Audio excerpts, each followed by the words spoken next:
Hey, what's going on, everybody? Welcome back. So, today I wanted to show you guys how you can get access to FanDuel no matter your location.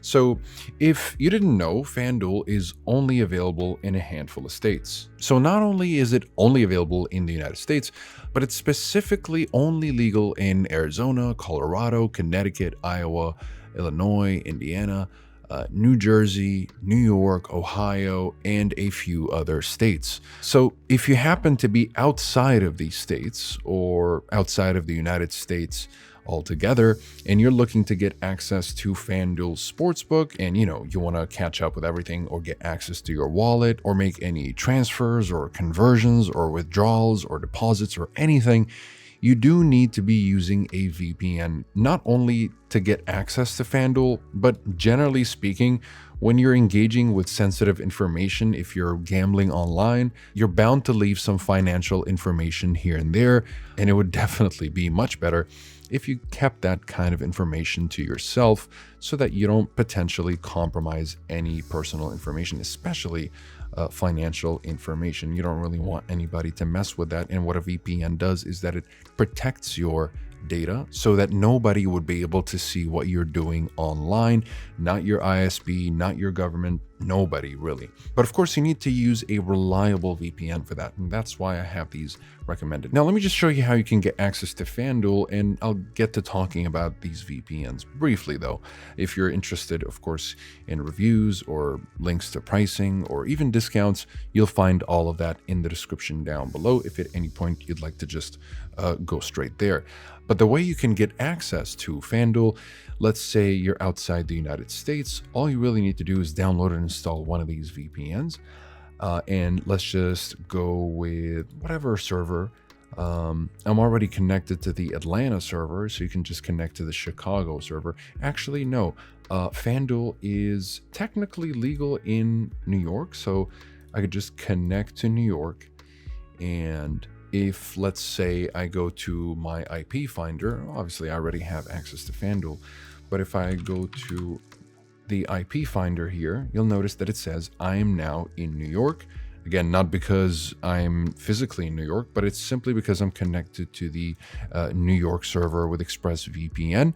And as a result, I have access to FanDuel. So that is basically it as far as how you can get access to FanDuel if you don't have access to it, or if you're in a country where it's not available. Of course, make sure that your online actions align with your local laws. So yeah, please double check with your local laws so that you don't break any rules. Okay, now as far as VPNs, well, you've got Express, Nord, and Surfshark. And look, I'll give it to you straight.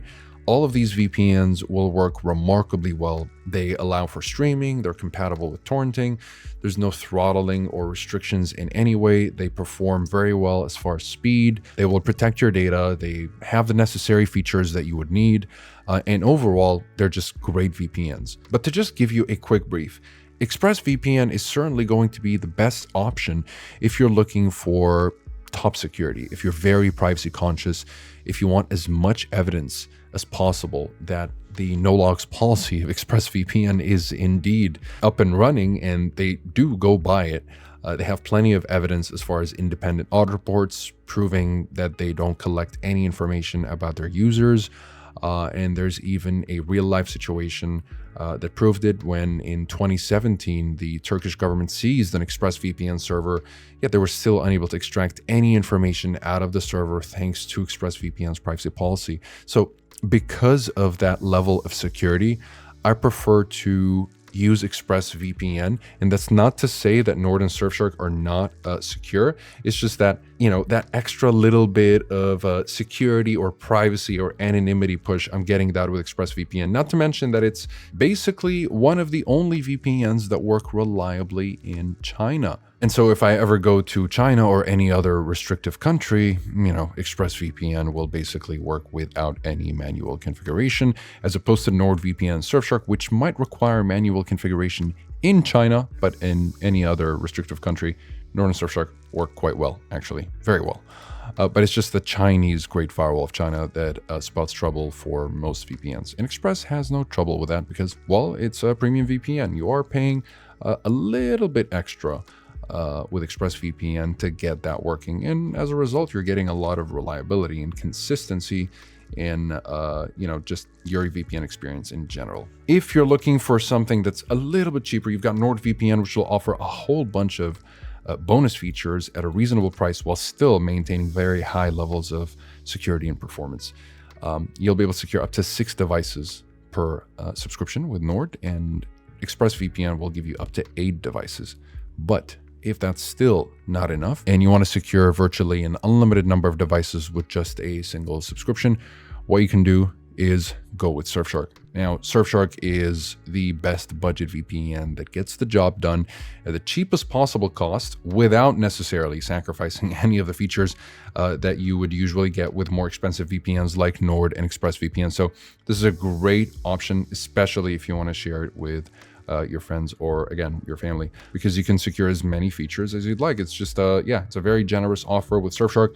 Not to mention that you do have a full security package here if you pay the premium with the 1 or 1 Plus plan with Surfshark. So you got a lot of other stuff like the antivirus and alert system and identity protection service and a few other things. With ExpressVPN, though, you do get a free password manager, so that's really cool. And with NordVPN, again, you're getting these bonus features here like a mini antivirus and whatnot. So they're all pretty good VPNs. It really just depends on your preference. But for more info, you can check out the reviews down below.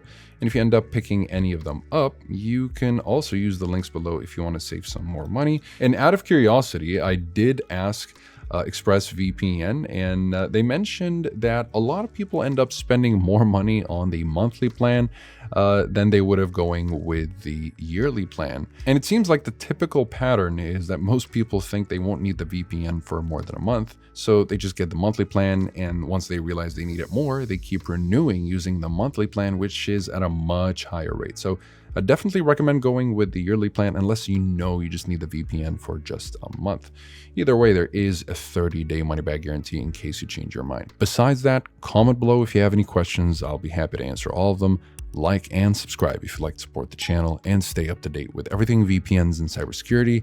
Thank you guys very much for watching, and I'll see you in the next one. Have a wonderful day.